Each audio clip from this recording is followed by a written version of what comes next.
नमस्कार दोस्तों, MD study point में आप सभी का स्वागत है। दोस्तों, आज की इस क्लास में हम समझेंगे 12th क्लास की पॉलिटिकल साइंस का चैप्टर 6 लोकतांत्रिक व्यवस्था का संकट। दोस्तों, पिछले चैप्टर में हमने पढ़ा था कि कांग्रेस पार्टी का विभाजन हो गया था। कांग्रेस पार्टी दो भागों में बंट गई थी, कांग्रेस आर और कांग्रेस ओ। कांग्रेस आर का नेतृत्व इंदिरा गांधी ने करा और कांग्रेस ओ का नेतृत्व सिंडिकेट ने करा। इसके बाद 1971 के चुनाव हुए और 1971 के चुनावों में इंदिरा गांधी को भारी बहुमत से जीत मिली। दोस्तों, 1971 के चुनावों के बाद भारत में इंदिरा गांधी के खिलाफ माहौल सा बन गया था। इसके बाद भारत में आपातकाल लगा। आपातकाल के दौरान भारत में क्या क्या हुआ, कौन कौन से परिवर्तन हुए, आपातकाल के क्या परिणाम थे, इसके बाद की राजनीति क्या थी, आपातकाल से हमें क्या सबक मिला, इन सभी के बारे में आज के इस चैप्टर में हम जानेंगे। तो चलिए दोस्तों, चैप्टर को शुरू करते हैं। आपातकाल के कारण। पहला है आर्थिक कारण। दोस्तों, 1971 के चुनावों में इंदिरा गांधी ने गरीबी हटाओ का नारा दिया, जबकि 1971 के बाद भारत की आर्थिक स्थिति बहुत ज्यादा खराब हो गई थी। भारत में गरीबी पहले के मुकाबले बहुत ज्यादा बढ़ गई थी, क्योंकि दोस्तों 1971 में बांग्लादेश संकट के कारण लगभग 80 लाख लोग पूर्वी पाकिस्तान से भारत में आ गए थे, जिस कारण भारत पर आर्थिक रूप से दबाव पड़ा था। इसके बाद भारत पाकिस्तान युद्ध हुआ और भारत पाकिस्तान युद्ध के कारण अमेरिका ने भारत को हर तरह की सेवा देने से मना कर दिया था और इसी अवधि में अंतर्राष्ट्रीय स्तर पर तेल की कीमतें भी बढ़ गई थी। तो इन सभी कारणों की वजह से भारत में महंगाई कई गुना बढ़ गई थी। 1973 में कीमतों में 23% की बढ़ोतरी हुई और 1974 में कीमतों में 30% की बढ़ोतरी हुई।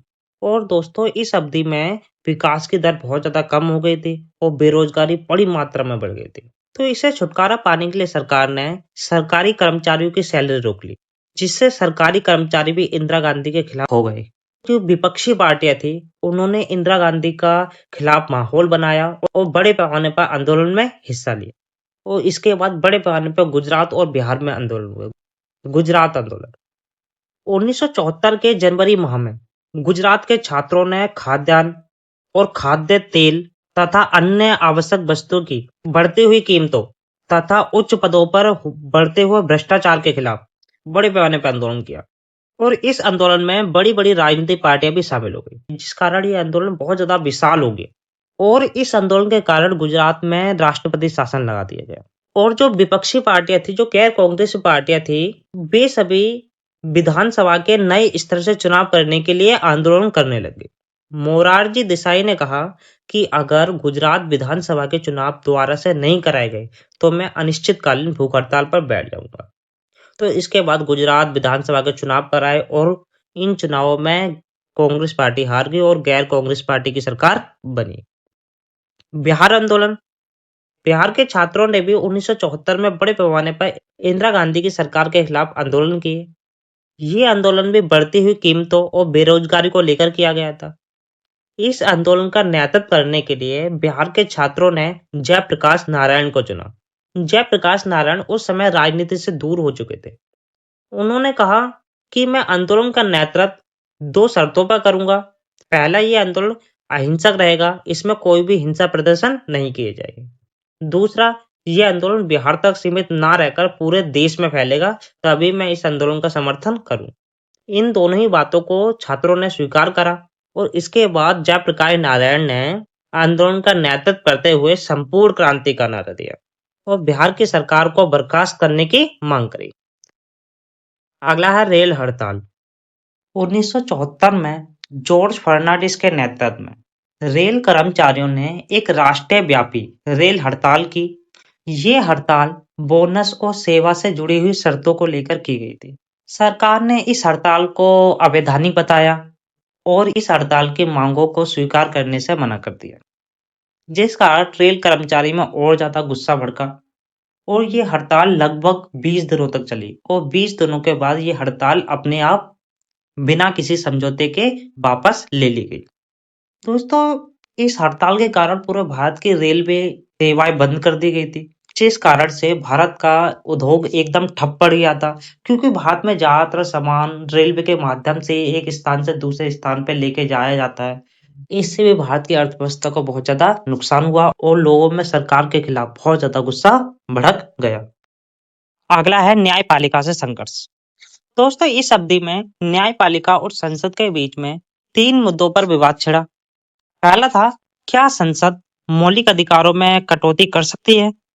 सर्वोच्च न्यायालय का जवाब था कि संसद ऐसा नहीं कर सकती।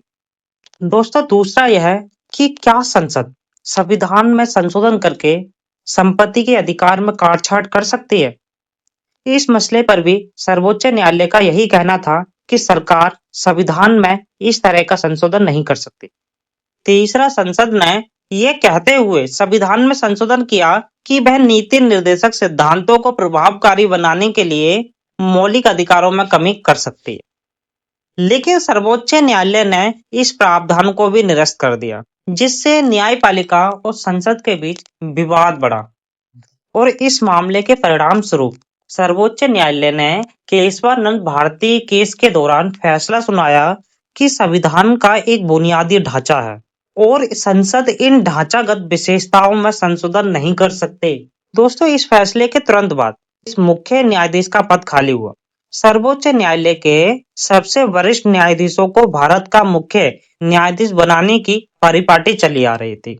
लेकिन 1973 में सरकार ने 3 वरिष्ठ न्यायाधीशों की अनदेखी करके न्यायमूर्ति A.N. रे को मुख्य न्यायाधीश नियुक्त किया।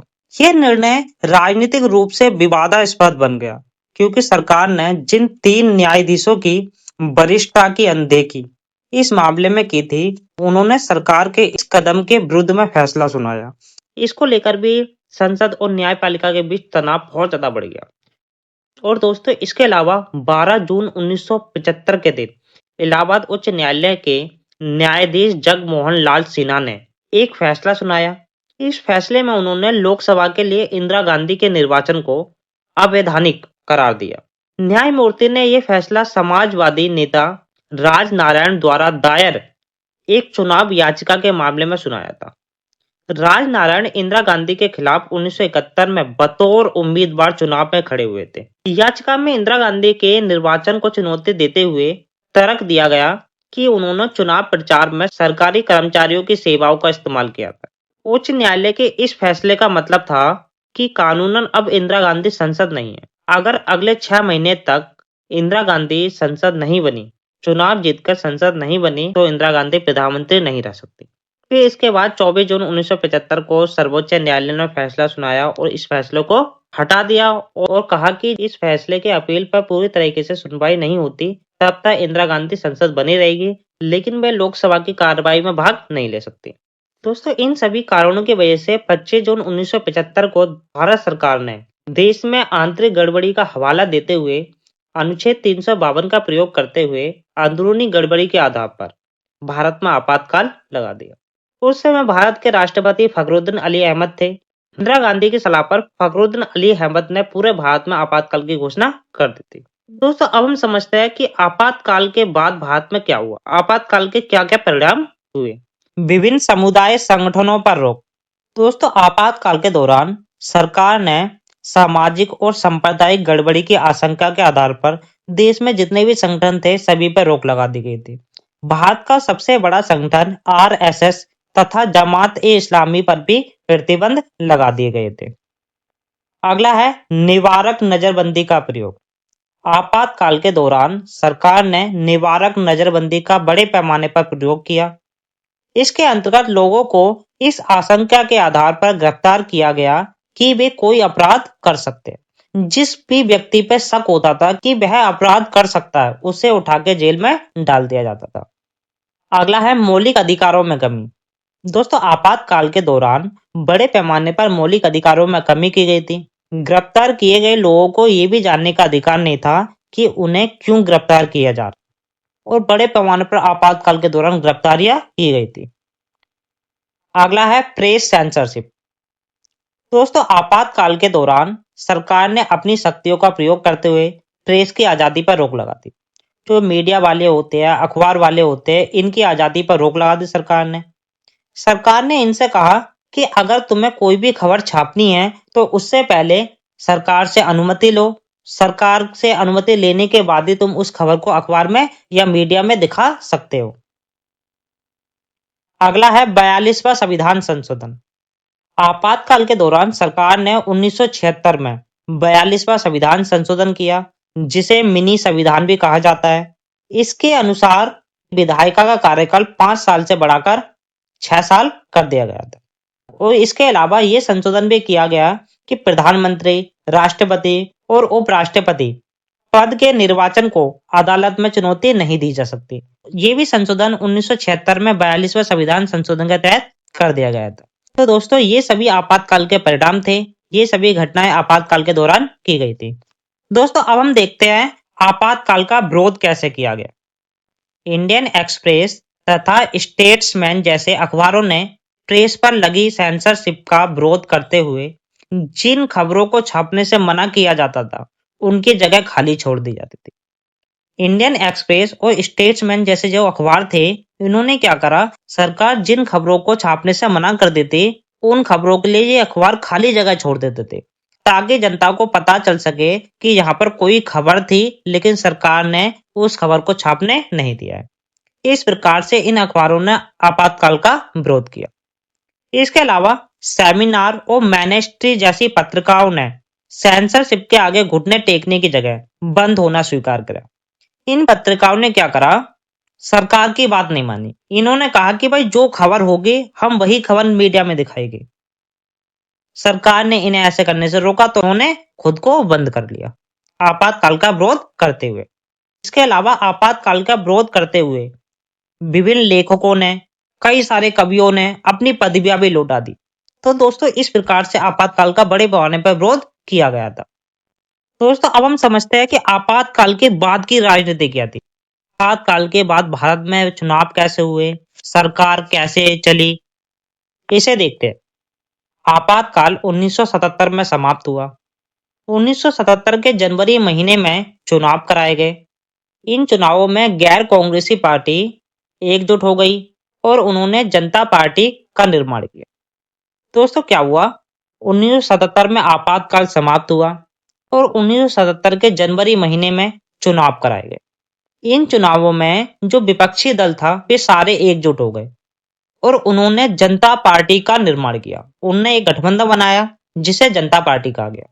दोस्तों, कांग्रेस पार्टी के भी वे नेता जिन्होंने आपातकाल का विरोध करा, उन्होंने भी अलग पार्टी बनाई और वे बाद में जनता पार्टी में शामिल हो गए। वे भी जनता दल में शामिल हो गए। जो कांग्रेस के भी कुछ नेता थे जिनने आपातकाल का विरोध किया था, वे नेता भी कांग्रेस पार्टी से अलग होकर जनता दल में शामिल हो गए। इन सभी पार्टियों ने आपातकाल के घटनाओं को चुनावी मुद्दा बनाया और इंदिरा गांधी के खिलाफ माहौल सा बना दिया पूरे भारत में। इंदिरा गांधी को संविधान के लिए, भारत के लोकतंत्र के लिए खतरा बताया। चुनावों के जब परिणाम आए तो इंदिरा गांधी की कांग्रेस पार्टी को केवल 154 सीटें मिली और जनता पार्टी को 330 सीटें मिली और जनता पार्टी की सरकार बन गई।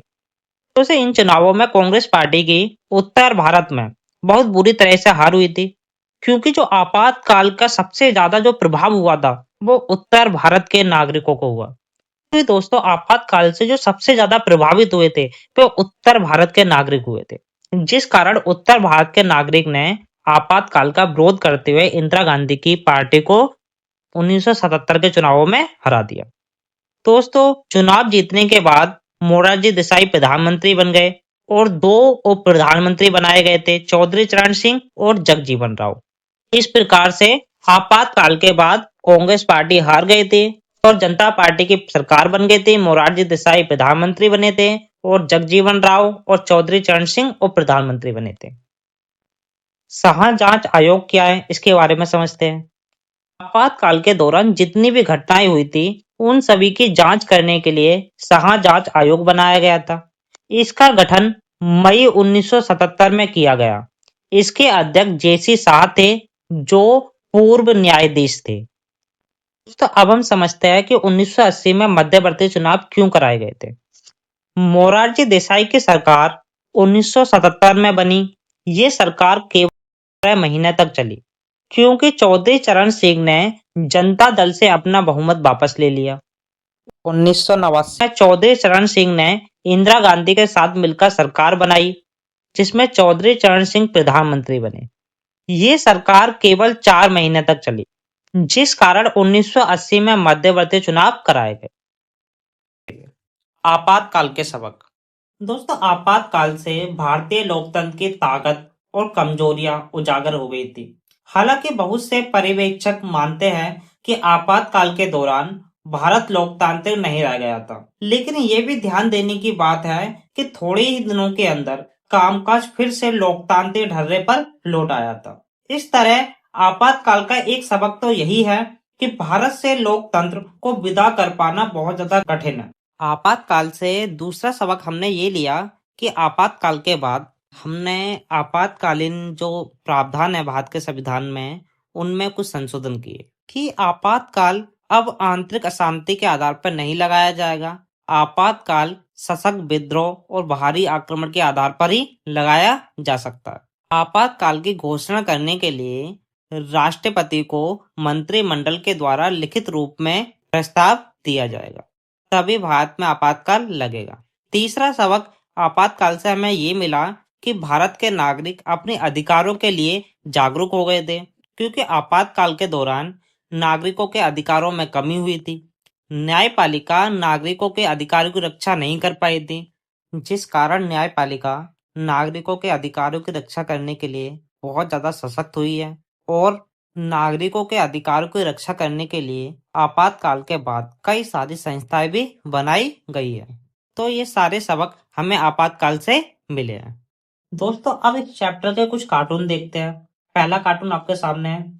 चित्र में लोकतंत्र बचाओ का बोर्ड लेकर बैठा हुआ नेता जयप्रकाश नारायण, जो मौजूदा सरकार में चल रहे भ्रष्टाचार, जंगल राज और हिंसा को लेकर आंदोलन कर रहे हैं। कुछ नेता इस चित्र में साइड में खड़े हुए आपस में बात करते हुए दिखाई दे रहे हैं, जिनका ये मानना है कि ये आंदोलन लोकतंत्र बचाओ के लिए नहीं बल्कि खुद को सत्ता में लाने के लिए किया जा रहा है। दोस्तों, दूसरा चित्र हमारे पास। इस चित्र में दर्शाया जा रहा है कि जो चेयर पे बैठी हुई महिला है वह इंदिरा गांधी है और जो इसको इकलौता व्यक्ति जो सपोर्ट कर रहा है वह कांग्रेस पार्टी के अध्यक्ष DK बरुआ है। और इस चित्र में यह दर्शाया जा रहा है कि 1975 में किस प्रकार से इंदिरा गांधी के खिलाफ माहौल बन गया था और इंदिरा गांधी की सरकार पे किस प्रकार से संकट आ रहा था, जो समुद्र की लहरों के रूप में दिखाया गया है। दोस्तों, अगला कार्टून हमारे सामने है।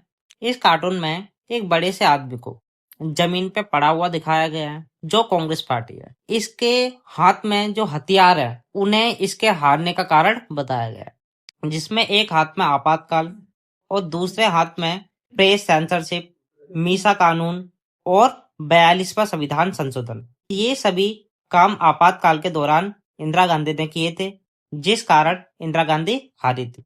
ये इस चित्र में दिखाया गया है और इस चित्र में नेताओं को खड़ा हुआ दिखाया गया है।